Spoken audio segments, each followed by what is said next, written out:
Magandang umaga mga kahuan, narito na ang latest update sa bagyo.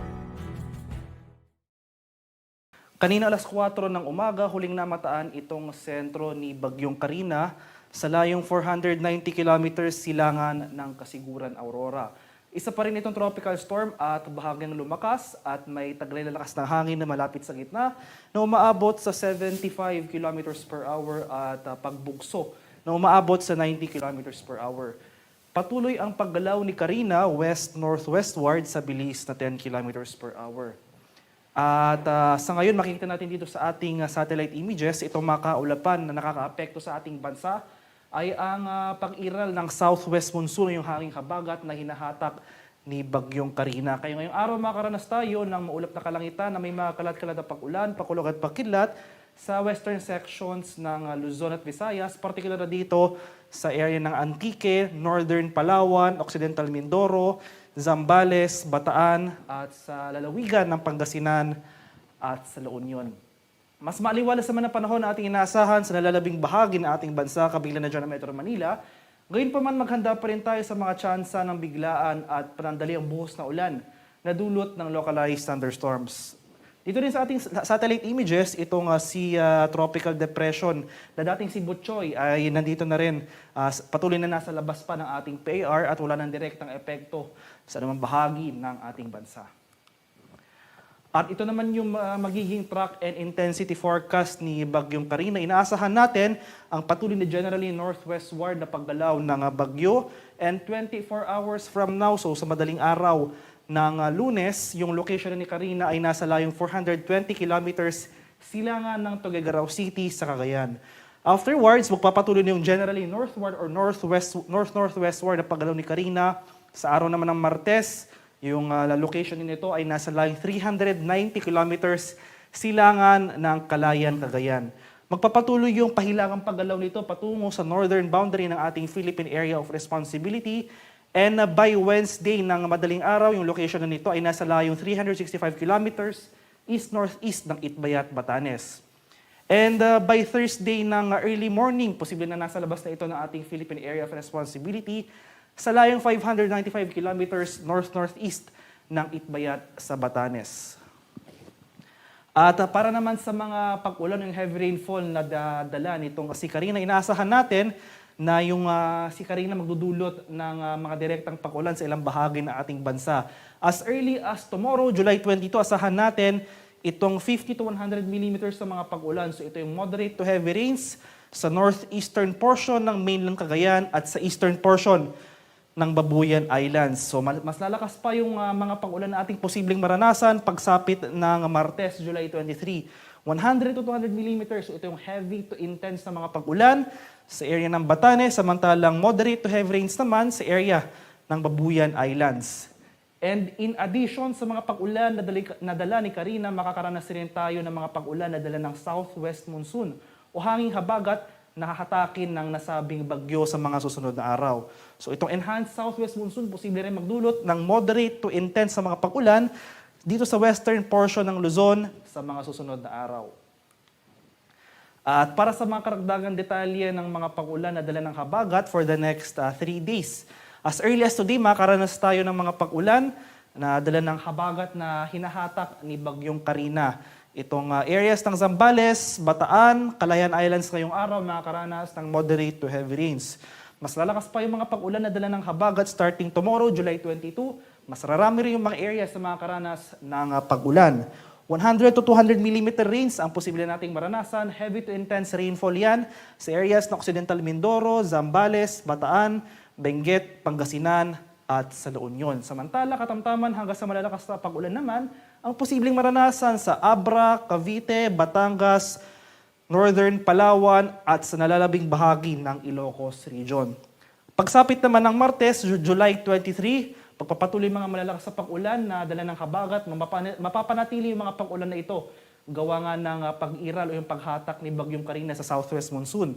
Magpapatuloy yung heavy to intense rains, 100 to 200 millimeters sa areas ng Occidental Mindoro, Zambales, Bataan, Benguet, Pangasinan at sa La Union.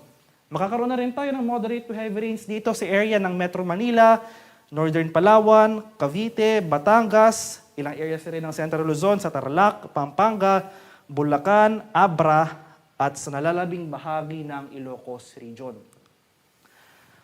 Kaya sa mga nabanggit na lugar, itong mga areas na makakaranas ng direktang pag-ulan ni Karina as well as yung southwest monsoon o yung hanging habagat, asahan natin or patuloy tayong maging handa at alerto sa mga banta ng pagbaha at pagguho ng lupa, lalong-lalo na kung tuloy-tuloy ang pag-ulan na mararanasan. Posible rin yung pag-apaw ng ating mga ilog at dalampasigan. Inaasahan natin na mas mataas yung tsansa ng pagbaha, especially kung nandito tayo sa elevated or sa mga mountainous areas.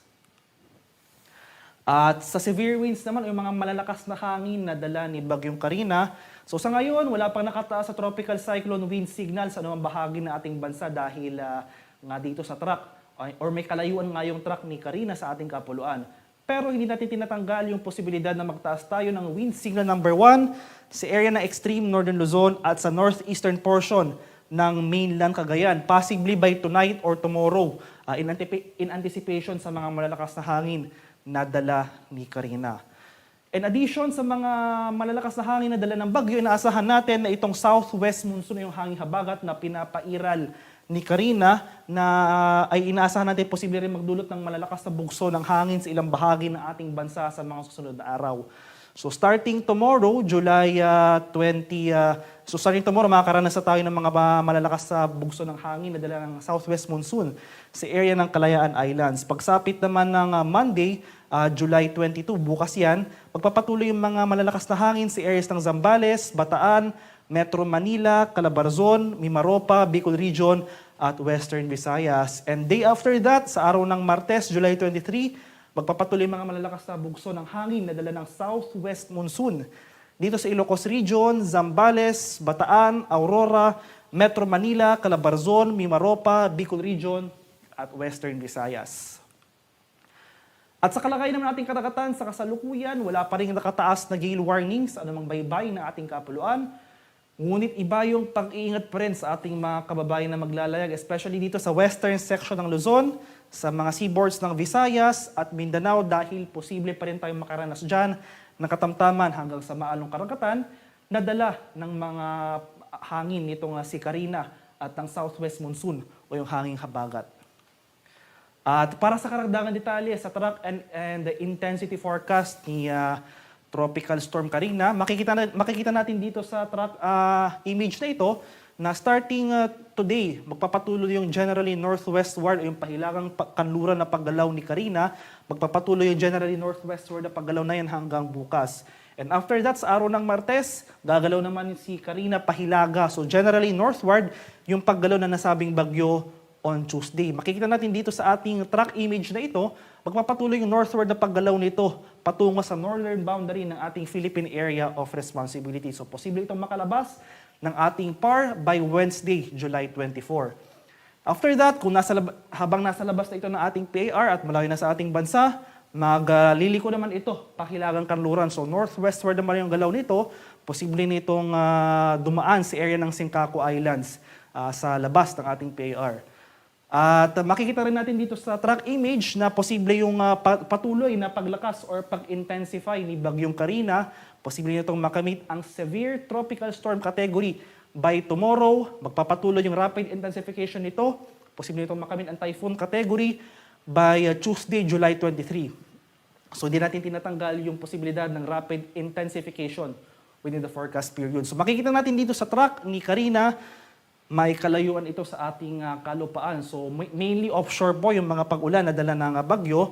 Pero gayon pa man, yung nabanggit ko kanina, posible tayo magtaas ng tropical cyclone wind signal number 1 as early as tonight or tomorrow dito sa area ng extreme northern Luzon at northeastern portion ng Bay ng Cagayan. At maghanda rin tayo sa mga banta ng malalakas sa pag-ulan na dala ng southwest monsoon na yung hanging habagat na hahatakin ng nasabing bagyo sa mga susunod na araw.